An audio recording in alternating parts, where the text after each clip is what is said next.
이 시간 우리에게 주신 하나님 말씀 구약 사무엘상 16장 1절 그리고 13절과 14절을 함께 읽겠습니다.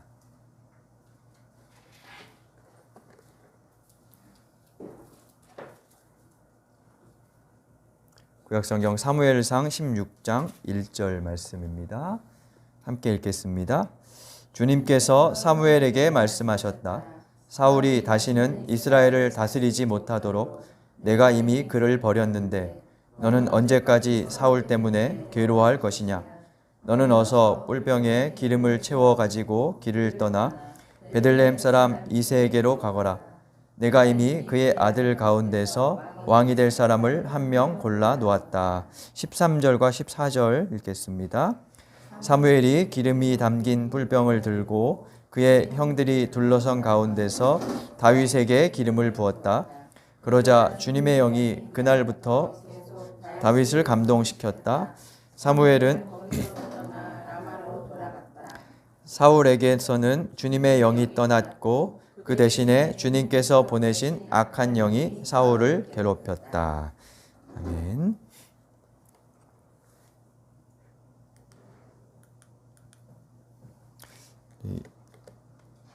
오늘 사무엘상 세 번째 시간인데요. 함께 말씀을 나누도록 하겠습니다. 젊은 사람들이 하는 놀이 중에 왕게임이라는 것이 있어요. 몇 명이 모이면 그 중에 한 명을 이제 왕으로 뽑고 일정한 시간 동안 하고 싶은 대로 하게 하죠. 왕의 역할을 맡은 사람이 뭔가를 시키면 이제 그 안에 있는 사람들은 무조건 따라야 합니다. 그야말로 왕은 절대적인 힘을 가지고 있는, 잠깐 동안이지만 절대적인 힘을 가지고 있고, 그래서 그 시간을 최대한 누리려고 하는 것이 일반적인 습성이지요. 고대 세계에서의 왕은 그처럼 절대 권력, 무소불위의 권력을 휘두르는 그런 존재였습니다. 그래서 왕의 자리에 오르면 그는 무엇이든 할 수 있다라고 생각을 했을 겁니다. 그러나 이스라엘의 왕은 달랐습니다. 이스라엘의 왕은 유일한 왕이신 하나님께 무엇보다 순종하는 사람이어야 했어요.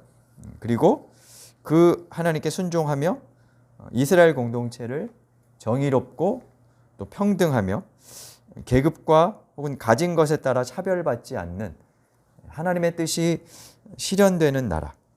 그래서 하나님의 마음이 고스란히 담겨 있고 드러나는 그런 희년 정신이 펼쳐지는 나라가 되게 하는 도구로서의 존재가 이스라엘의 왕이었어요. 본인이 하고 싶은 대로 하는 것이 아니라 하나님의 뜻을 살피며 그 뜻을 대리하는 존재였다는 겁니다. 그러나 많은 사람들이 권력의 자리에 오르면 초심을 잃는다고 하지요. 그 권력에 취해서 스스로 왕이 될 수도 없고 왕이 되어서도 안 된다는 사실을 잃어버리곤 합니다. 그리고 타락의 길을 걷게 되죠. 그래서 의자에 앉았다고 해서 왕 노릇해서는 안 돼요. 왕이 돼 왕 노릇해서는 안 되는 왕. 그게 이스라엘의 왕의 자리였습니다. 근데 그렇지가 않아요. 그 자리에 앉으면 주변을 통제할 수 있다고 생각하고 또 실제로도 통제하려고 하지요. 그것은 하나님의 몫이지 지상왕의 몫이 아닙니다.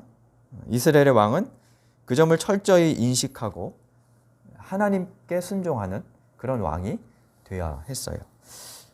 근데 이스라엘의 첫 번째 왕이었던 사울은 그 부분에서 실패했죠. 지난주에 말씀을 나누었는데 사울은 선지자 사무엘이 오기를 기다리지 않고 자기 자신이 임의로 제사를 드렸고 또 아말렉과의 전쟁에서 순종치 않으므로 왕으로서의 자격을 상실했습니다. 하나님은 그를 버리셨다고 말씀하시며 왕으로 세운 것을 15장 35절에 보면 후회하셨다라고 말씀합니다. 사무엘도 무척 상실감이 컸던 것 같아요. 9장부터 보면 사울을 선택했던 것이 사무엘이죠.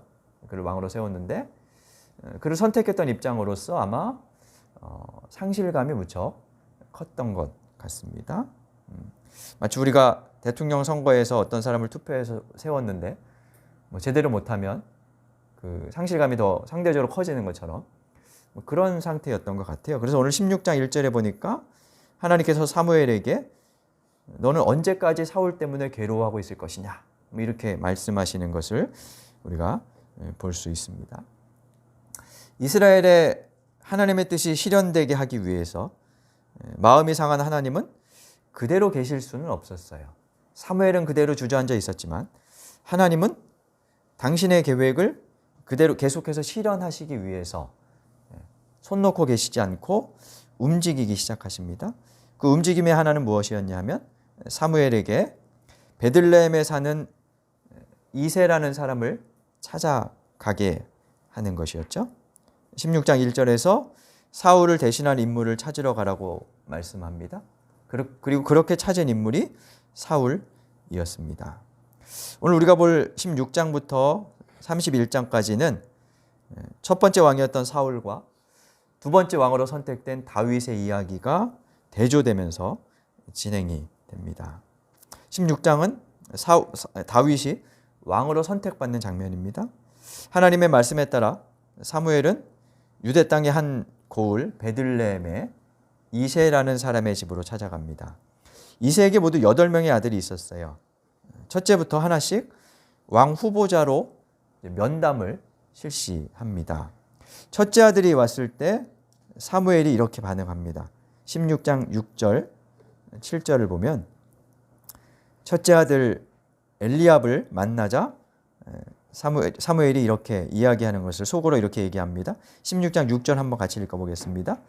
그들이 왔을 때에 사무엘은 엘리압을 보고 속으로 주님께서 기름 부어 세우시려는 사람이 정말 주님 앞에 나와 섰구나 하고 생각하였다. 근데 하나님은 다르게 말씀하고 계세요. 7절 읽어보겠습니다. 그러나 주님께서 사무엘에게 이르셨다. 너는 그의 준수한 겉모습과 큰 키만을 보아서는 안 된다. 그는 내가 세운 사람이 아니다. 나는 사람이 판단하는 것처럼 그렇게 판단하지는 않는다. 사람은 겉모습만 판단하지만 나 주는 중심을 본다. 여기 사무엘이 보았던 모습, 그러니까 엘리압의 모습을 보면 준수한 겉모습과 큰 키. 누구와 비슷하죠? 사울하고 비슷하죠? 그러니까 아마 그런 기준으로 여전히 선택하려고 했던 것 같아요. 근데 하나님은 그것은 나의 기준이 아니다라고 말씀을 하시고 계시죠. 그렇게 해서 이새의 7명의 아들이 쭉 다 사무엘과 면담을 했어요. 근데 모두 적합한 인물이 아니었고요. 결국 막내 아들, 이 자리에 없었던 양을 돌보기 위해서 밖에 나가 있던 막내 아들 다윗이 선택됩니다. 그리고 13절에서 다윗은 가족들이 둘러선 가운데 사무엘에게 기름 부음을 받습니다. 왕 후보자로서 선택된 것입니다. 아직 왕위에 오르진 않았지만 하나님의 선택을 받았다는 거죠. 그 하나님의 선택을 받았다는 것이 어떻게 표현되어 있냐면 14절에서 13절에 주님의 영이 계속해서 다윗을 감동시켰다. 이렇게 표현되어 있어요. 그리고 반면에 14절에서 사울에게서는 주님의 영이 떠났다. 두 사람이 대조되는 것을 우리가 여기서 확인해 볼 수 있습니다. 주님의 영이 임했다 혹은 떠났다, 주님의 영이 감동됐다, 이것을 어떻게 확인할 수 있을까요? 이게 눈에 보이는 어떤 현상이 아니잖아요. 그죠? 제가 목소리를 좀 걸걸하게 하면 신령해 보인다. 뭐 옛날에 목사님들 그런 분 많았어요. 기도원 갔다 와가지고. 근데 그런 걸로 이게 알 수 없는 거잖아요. 그죠? 뭘로 알 수 있을까요? 이건 사실 하나님의 선택을 받았다는 일종의 히브리식 문학 표현이라고 할 수 있어요. 이런 표현들이 종종 성경에 많이 언급되는데 그 현상이 무엇인지는 사실 우리가 알 수 없죠. 근데 히브리인들의 사고 속에 있었던 일종의 관용적인 표현이라고 생각해 볼 수 있고요. 그리고 이 하나님의 임재는 단기간에 어떤 현상으로 나타나는 것이 아니라 그의 변화, 어떤 과정을 통해서 점진적으로 드러난다고 할 수 있지요. 아무튼 그렇게 다윗과 사울의 인생이 엇갈리고 있는 것을 우리가 여기서 확인할 수 있습니다. 사울은 서서히 지고 다윗은 역사에 등장하며 떠오릅니다. 근데 다윗이 본격적으로 등장했던 것은 17장에 나오는 골리앗과의 싸움 이후였어요. 다 아시는 내용이죠. 다윗은 블레셋의 거인 장수 골리앗을 이깁니다. 그리고 전국구 스타가 됩니다. 골리앗이 성경에 기록된 대로 키를 계산하면 한 3m 정도 됐어요. 약간 의심이 들죠? 실제로 그랬을까? 네, 뭐 실제로 그 정도가 아니었다고 해도 상당히 거구였던 것은 확실해요. 그가 입었던 갑옷의 무게를 여기 이제 기록한 것이 있는데 정확한 액수는 모르지만 중세 시대 때 기사들이 입었던 갑옷의 가치가 그 당시 한 마을에 1년치 수확과 맞먹는 정도였다는 기록이 있더라고요. 그런 거 보면 이 당시에 이 골리앗이 입었던 그 거구가 입었던 갑옷은 굉장히 무겁고 가치가 있었을 거고 그만큼 골리앗에 거는 블레셋인들의 기대가 컸다는 반증이기도 하겠죠. 참고삼아 말씀드리면 뭐 전에도 그런 말씀을 드리지만 성경은 상당히 과장법이 많아요. 그걸 좀 감안하고 읽으셔야 돼요. 과장된 그런 표현 방식들이 굉장히 많이 기록되어 있어요. 그 과장 자체가 뭐 팩트도 아니다 이런 것을 얘기하는 것은 무의미해요. 그걸 통해서 무엇을 말하고 싶은지를 찾는 것이 더 중요하죠. 아무튼 그 골리앗을 다윗이 이깁니다. 그리고 전국적인 스타가 되고 사울에게 이제 등용됩니다. 18장을 보면 다윗의 명성이 높아지고 있다는 설명이 5절, 16절, 30절에 여러 번 반복이 돼요. 다윗이 많은 사람들에게 인정받고 높아져 가고 있다. 이런 표현들을 반복하고 있습니다. 사람들은 사울이 죽인 사람은 수천 명이고 다윗이 죽인 사람은 수만 명이라면서 다윗을 친송했습니다. 다윗의 팬클럽이 생기고 다윗 브로마이드, 다윗 피규어 뭐 이런 것들이 아마 혹은 다윗이 썼던 물맷돌 모형 뭐 이런 것들 만들어 갖고 팔았을지도 모르겠어요. 그만큼 다윗의 인기가 높아져 갔는데 그의 인기가 높아지는 만큼 다윗에 대한 사울의 반감, 시기심이 커져갔습니다. 그래서 이후에 사울은 여러 차례 다윗을 죽이려고 시도하지요. 그 모습을 보면 사울은 우선 다윗에 대한 열등감에서 이제 열등감이 생겼을 것이고요. 그것이 시기심과 연결되면서 깊어져 갔겠죠. 그래서 일종의 정신분열 혹은 편집증적인 그런 증상을 보였던 것을 우리가 성경을 통해서 볼 수 있어요. 한 번은 이런 일이 있었습니다. 사울의 딸 미갈이 다윗을 사랑한다는 것을 아버지 사울이 알게 돼요. 그래서 그와의 결혼을 조건으로 다윗을 죽이려는 계획을 세웁니다. 블레셋에 가서 뭐 100여 명의 남자를 죽이고 증거를 가져와라 뭐 이렇게 이제 해요. 근데 다윗이 그것을 수행하죠.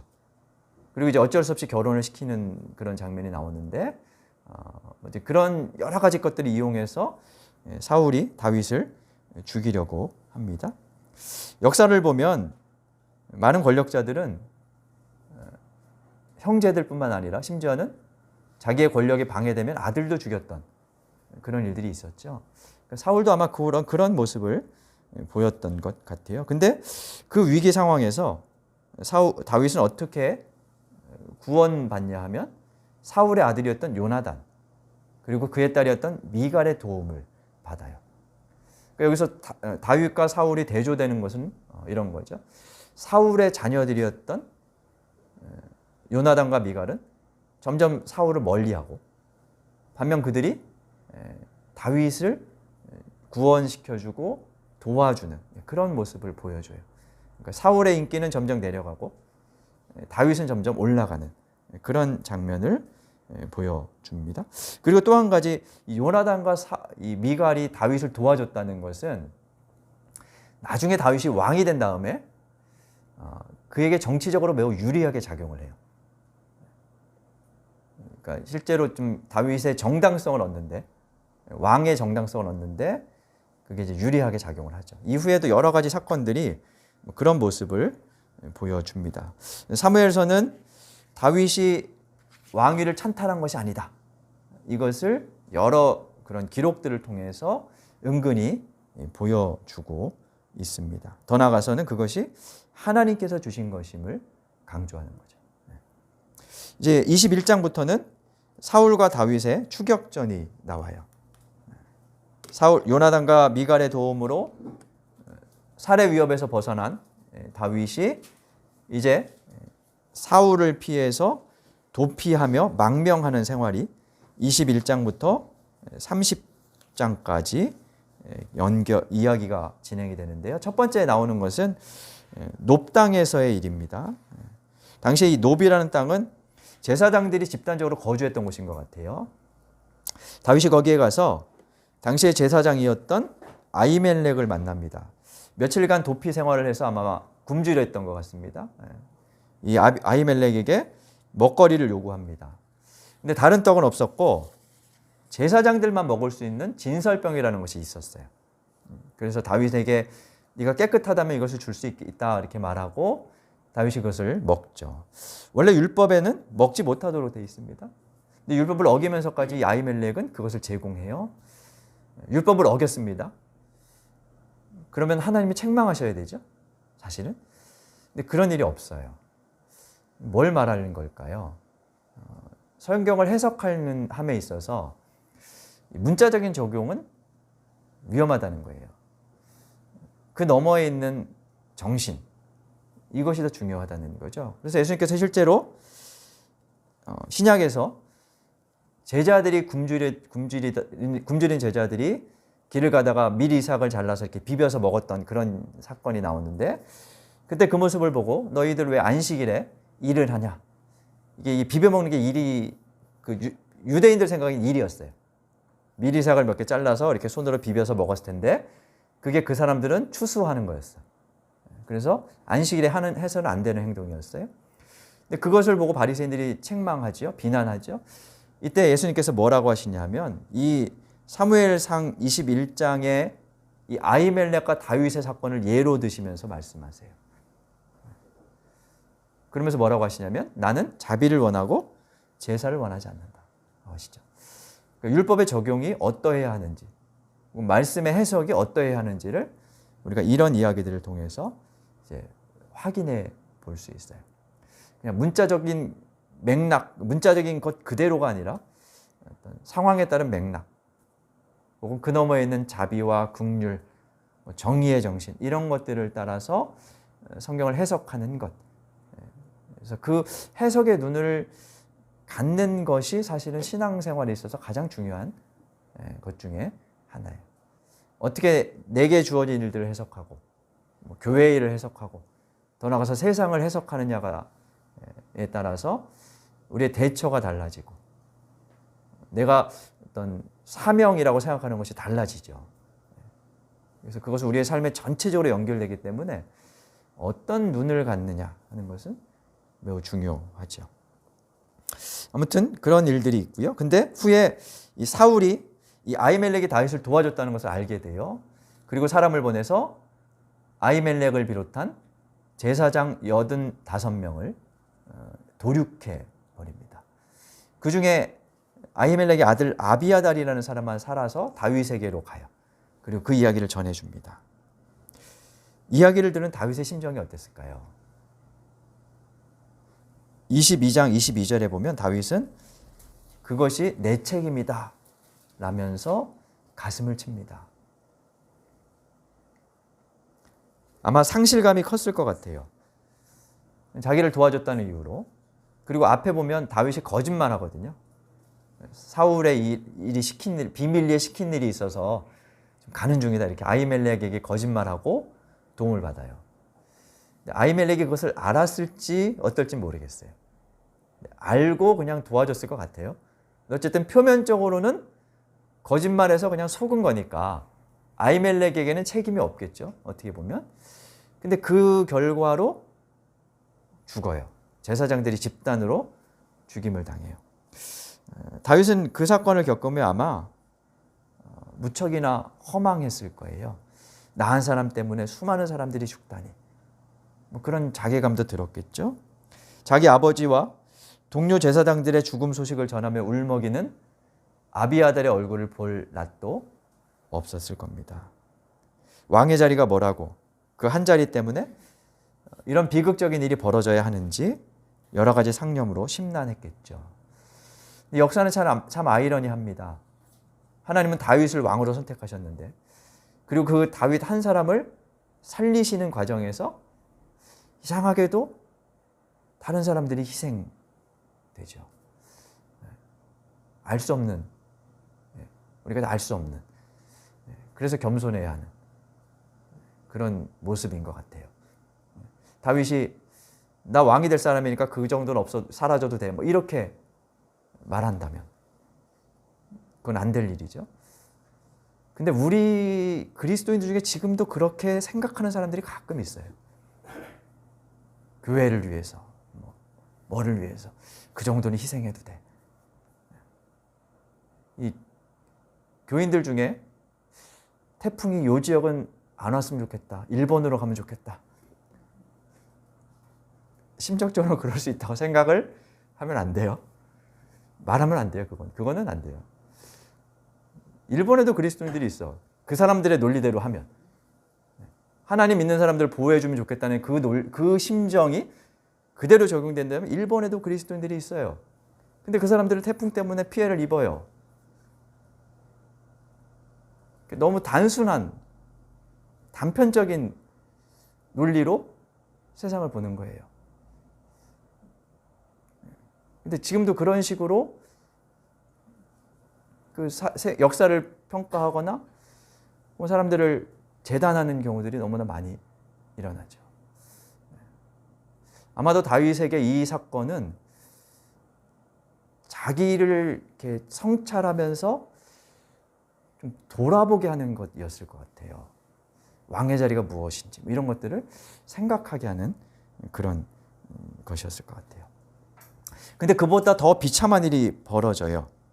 블레셋 땅 가드에서 일어난 일인데요. 블레셋 땅 가드는 블레셋의 5도시 중에 하나였어요. 타 지역의 큰 도시에 가니까 괜찮을 거라고 아마 다윗이 생각했을 겁니다.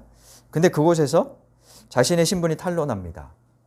거짓 망명이라는 의심을 받게 됩니다. 이에 다윗이 어떻게 이 위기를 모면하냐 하면 왕과 사람들이 보는 앞에서 미친 척해요. 침을 질질 흘리면서 땅바닥에 벽에 이상한 걸 써면서 이렇게 성경을 보니까 뭐라고 되어 있냐면 성문 위에 서서 했다 이렇게 나와요. 여러 사람들이 보는 데서 사람들이 다 지나다니면서 보는 데서 이렇게 했다 그래요. 그렇게 해서 목숨 하나 구걸해요. 여러분이라면 이때 심정이 어떠셨을 것 같아요? 내가 자존심이 있지. 이렇게까지 살아야 하나? 이런 생각하게 되겠죠. 다윗은 그의 자존심이 땅바닥까지 내려가는 경험을 했고 정말 이렇게까지 해야 하나? 그런 참담한 심정이었을 겁니다. 이런 경험은 사람들을 두 가지 방향으로 이끌 수 있습니다. 어떤 사람은 그래 두고 보자. 일을 가면서 내가 꼭 성공해서 이 비참함을 씻으리라. 이럴 수도 있고요. 또 어떤 사람은 그 비참함의 경험을 통해서 자신이 아무것도 아니라는 생각을 하게 하고 타인에 대한 이해를 키워갈 수도 있을 겁니다. 다윗은 어땠을까요? 그가 골리앗을 이기고 역사의 무대에 화려하게 등장했을 때 다윗은 어쩌면 이제 내 앞에는 탄탄대로가 펼쳐지고 내 인생은 마법처럼 하늘로 솟구치게 될 것이라고 생각했을지도 모르겠어요. 그것은 우리가 믿음에 대해서 갖고 있는 생각과 비슷하죠. 믿으면 인생이 잘 된다 이렇게 생각하는 것이요. 하지만 현실은 그 반대였습니다. 자기를 도와주었던 아히멜렉과 제사장들은 무참히 도륙을 당했고 자기 자신은 미친 척하며 살 길을 찾아야 하는 처지가 되었습니다. 믿음 만능에 빠진 사람들은 믿으면 무조건 잘 되고 승승장구하거나 승리하는 줄 알지만 믿음이란 상황의 변화에도 불구하고 변하지 않으시는 유일하신 분, 그 하나님에 대한 신뢰, 그 신뢰를 가지고 그래서 신실하게 살아가는 것이에요. 그 믿음의 결과로 나타나는 혹은 믿음에 포함되어 나타나는 순종이란 그러한 선택을 지속적으로 해나갈 때 쌓이는 나이테와 같은 것이에요. 그 나이테가 쌓이면서 믿음이 되는 거죠. 그래서 믿음은 수동적인 수용이면서 능동적인 대처라고 할 수 있을 것 같아요. 수동적이라는 말은 체념은 아니고 능동적이라는 말이 하면 된다식의 구호도 아닙니다. 그것은 하나님의 뜻이 이루어지도록 자기를 개방하는 수용성, 그러면서도 운명론에 빠지지 않고 길을 찾는 과정의 연속, 마치 균형을 잡으며 외줄타기를 하는 사람과 같은 것이라 할 수 있습니다. 하나님은 다윗에게 그것을 가르쳐 주시려고 했어요. 왕의 자리에 앉는 일이 얼마나 위태로운 외줄타기와 같은지 그것을 알려주시는 거죠. 권력을 준 자들은 자기가 지금 서 있는 그 자리, 발밑에 그것이 외줄인 줄 모르고 무한한 권력을 휘두를 수 있을 것처럼 살아가지만 하나님께서 원하시는 왕은 자신이 아무것도 아님을 알고 발밑에 외줄이 아니라 하늘로 연결된 동아줄이 나를 살린다는 것을 뼛속 깊이 새기는 그런 존재인 것이죠. 다윗에게 아마도 하나님은 그것을 이런 과정을 통해서 깨닫기를 원하셨을 겁니다. 한편 다윗에게 불행만 있지는 않았습니다.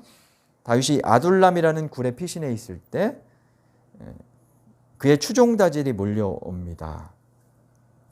그 장면이 22장에 나오는데 22장에 보면 대부분 어떤 사람들이었냐면 압제받는 자, 빚에 쪼들리는 사람들, 마음이 원통하고 억울한 일을 당한 사람들, 뭐 이런 사람들이었어요. 일종의 어떻게 보면 인생의 밑바닥에 있는 소외된 사람들, 사회 속에서의 경쟁에서 뒤처지거나 피라미드 체제에서 어쩔 수 없이 이제 도태된 그런 사람들, 한 400명 정도가 모였다 그래요. 다윗은 그들과 마음을 나누며 그들을 품고 하나의 공동체를 형성해 갑니다. 그들에 대한 리더십을 발휘하며 다윗은 점점 왕으로 준비돼 갔습니다. 반면 국정은 돌보지 않고 다윗에 대한 시기와 편집증으로 그를 찾아 죽이는 일에만 골몰했던 사울은 왕으로서의 리더십을 차츰 잃어갑니다. 그렇게 두 남자의 인생길이 엇갈려가는 이야기가 쭉 펼쳐집니다. 지도를 잠깐만 보겠습니다. 지도를 보시면 여기는 이제 이스라엘 전체 지도입니다. 다윗이 그 중에서 다윗이 도피 생활하고 살았던 지역은 주로 이 남부 지역입니다. 사해 주변의 남쪽 지역. 여기는 이제 광야여서 좀 척박한 땅이고 숨을 굴들이 많았던 자연동물이 많았던 뭐 그런 곳이었어요. 그래서 여기를 다니면서 이제 다윗이 아마도 도피하고 했을 거예요. 그리고 마지막으로 이제 정착한 곳이 시글락이라는 지도의 오른쪽에 보면 시글락이라는 블레셋의 소도시 그리고 이스라엘 전체의 남부 쪽에 해당하는 그런 곳이었어요. 여기에 거주하는 이야기가 이제 마지막에 27장부터 쭉 펼쳐지는데요. 그 전에 도피 생활 중에 보여준 다윗의 두 가지 모습을 한번 살펴보겠습니다. 첫째는 다윗이 하나님께 여러 차례 묻는 장면이 반복됩니다. 지난주에 살펴봤던 말씀입니다.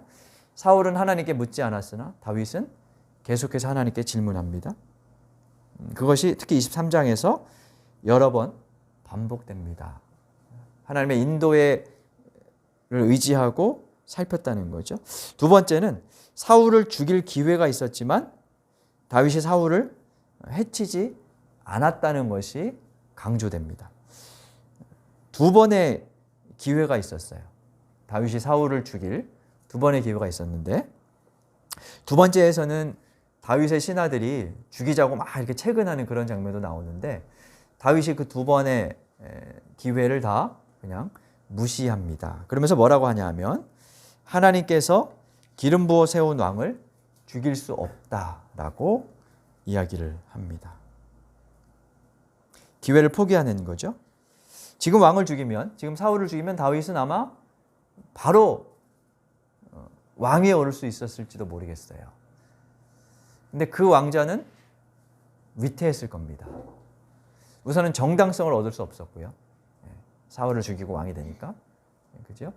그리고 그에 따라 사람들의 지지도 얻지 못했을 겁니다. 반면 다윗은 사울을 죽이지 않음으로써 자신의 미래를 하나님께 맡기는 거죠. 사울을 죽이고 내 미래를 내가 스스로 열어갈 것이냐, 아니면 하나님의 말씀에 근거하여 그를 살려둠으로써 하나님께 나의 미래를 맡길 것이냐, 이 두 가지 길에서 다윗은 후자를 선택하는 거죠. 그리고 사울을 직접 제거하지 않음으로써 장차 다윗이 왕위를 빼앗은 것이 아니라는 정당성도 얻게 되죠. 마지막으로 우리 다윗이 블레셋의 망명에서 시글락에 거주할 때 이야기를 한번 잠깐 보겠습니다. 이 이야기가 뒷부분에 길게 나와요. 27장부터 30장까지 길게 나오는데요. 전체 이야기에서 분량이 좀 된다는 것은 아마도 이 전쟁의 결과를 교훈으로 전해주려는 의도 때문일 겁니다. 다윗이 두 번째로 블레셋에 망명하여 시글락이라는 작은 성읍을 얻고 살고 있던 때였습니다. 어느 날 블레셋과 이스라엘이 전쟁하게 되었어요. 다윗은 블레셋의 망명에 있었으니까 당연히 블레셋 편에 서서 자기 동족 이스라엘과 전쟁을 해야 했죠. 다윗은 기꺼이 참전하겠다고 했어요. 근데 그때 이 블레셋의 장군들이 다윗을 믿지 못합니다. 저놈이 전쟁에 가서 전쟁에 참전해서 우리를 배신하고 이스라엘 편에 서면 어떡할 것이냐. 그래서 뭐 예를 들어서 블레셋 장군 몇 명 목 빼가지고 이스라엘에 가지고 가서 잘못했습니다 뭐 이러면서 하면 봐줄 수도 있잖아요. 뭐 그러면 어떡할 것이냐 이러면서 블레셋의 장군들이 다윗의 참전을 반대합니다. 이에 다윗은 어쩔 수 없이 전쟁에 참전하지 않고 돌아와요. 이 사건은 다윗이 이스라엘을 등지지 않게 하는 하나님의 어떤 섭리라고도 볼 수 있지요. 근데 그렇게 이제 돌아왔는데 돌아온 후에 문제가 발생합니다. 시글락에 노인들, 아이들, 여자들만 남겨놓고 갔었는데 그 사이에 아말렉이라는 유목인들이 이 시글락이라는 그 성읍을 침략해서 모든 사람들과 물건을 다 빼앗아 갑니다. 다윗의 근거지가 쑥대밭이 된 거죠. 성경에 보니까 그 모습을 보고 이 용사들이, 수많은 남자들이 막 울었다 이렇게 표현되어 있어요. 그만큼 낙담했다는 거죠. 그러면서 다윗을 죽이려고 막 하는 장면이 나와요. 다윗이 이 위기를 이제 극복하고 군사 600명을 데리고 아말렉의 뒤를 쫓아갑니다. 근데 그렇게 또 쫓아가던 중에 600명의 병사들이 쫓아갔는데 200명이 중간에 체력이 바닥이 나서 낙오가 돼요. 200명은 남겨두고 400명과 함께 아말렉의 뒤를 쫓아가서 빼앗긴 사람들과 물건들을 되찾아옵니다. 문제는 그 뒤에 발생됐습니다. 전리품을 나누는 자리에서 전쟁에 참여했던 400명이 낙오되어 있던 200명에게 전리품을 나눠줄 수 없다고 합니다. 저 같아도 그럴 것 같아요. 난 목숨 걸고 싸웠는데 나눠주다니. 그러면서 그냥 가족들만 보내서 가야 된다 이렇게 얘기합니다. 이때 이제 다윗이 어떻게 하느냐. 30장 25절에 한번 잠깐 보겠습니다.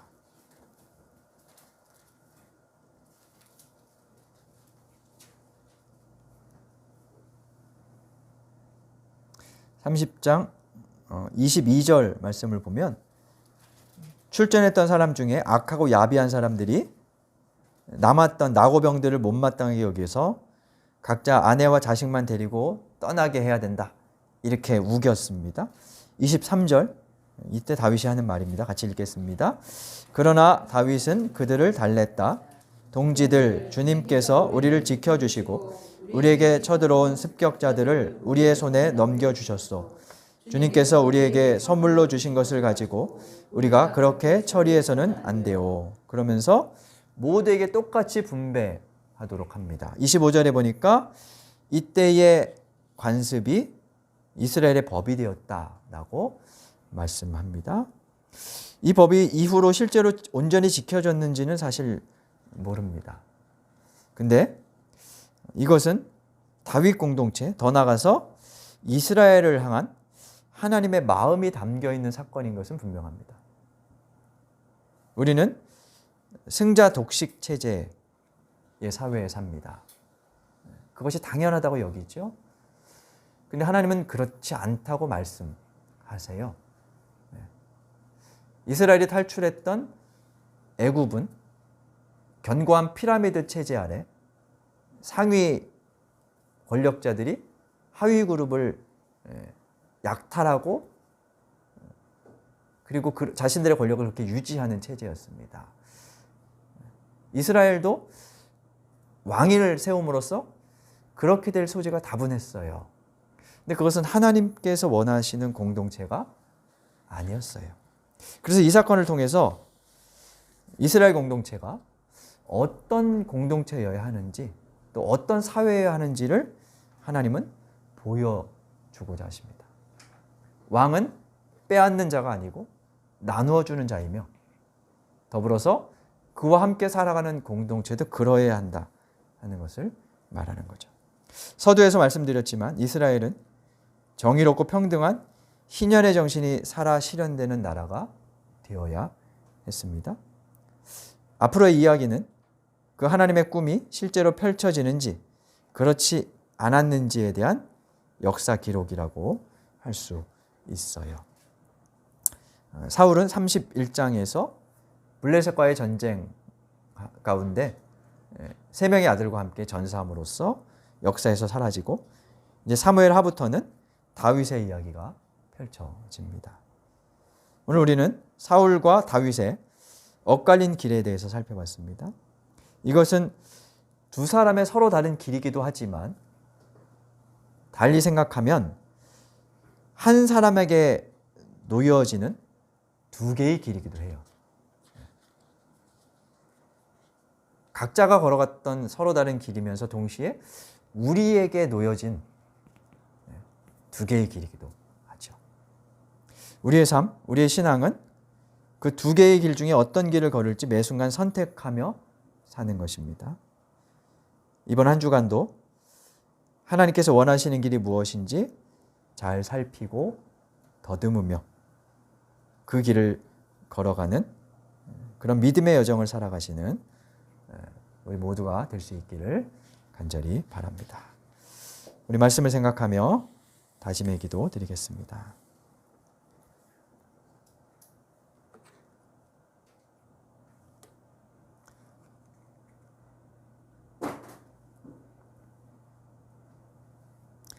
하나님, 저희가 인생의 외줄타기에서 스스로 살아내려 버티지 않게 하옵소서.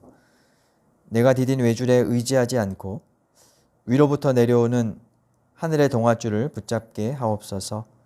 그 줄에 의지하여 사울이 걸었던 길이 아니라 다윗이 걸었던 길을 찾고 살피며 걷게 하옵소서. 예수님 이름으로 기도드립니다.